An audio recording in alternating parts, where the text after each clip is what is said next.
why don't you talk about the fact that, you know, just because someone loses an audition and doesn't get the job, it may not be because of the quality of the read. It might be because of this. Can you elaborate? Absolutely. Yeah, that's so important to understand. It's a really good point that just because you don't get a job doesn't mean you weren't good or they didn't like you.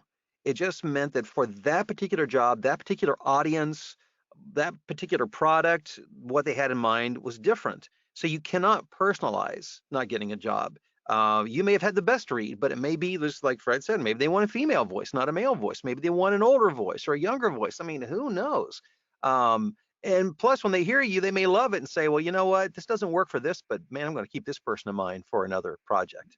You know, I had this conversation the other day, Bill. I think it's really important to talk about this as it relates to this issue, which is, a, a lot of people who are trying to get into voice work are have backgrounds as performers, whether that performer background be in, in theater, in whatever, it's a performing background.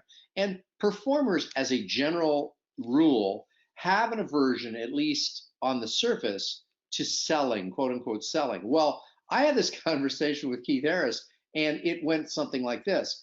I said, it's interesting that voiceover artists, many of who have this background, are kind of like they don't like the selling thing. I'm telling you, you guys as performers, if you've done any auditioning, boy, you guys are the biggest salespeople and have to be masters at tolerating rejection.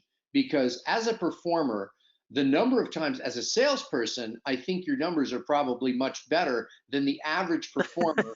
Yeah, You talk about that, would you? Because you've had experience in both. You've sold stuff door to yeah. door, and you've sold yourself as a VO artist. What have been the differences? Do you remember how many no's you get compared to now? Oh my gosh. When I sold, to put myself through college, I literally sold books door to door, 13 and a half hours a day, 6 days a week in the summer. And some days I would go through, I might knock on, 50 doors and sell zero books.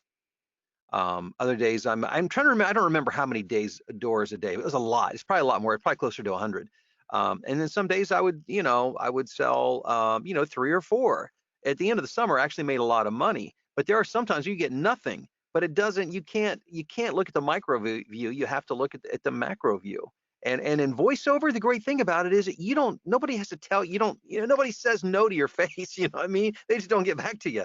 So it's not like sales, because sales, they'll just say, get out of here. Yeah. No, don't want to talk to you. Leave me alone.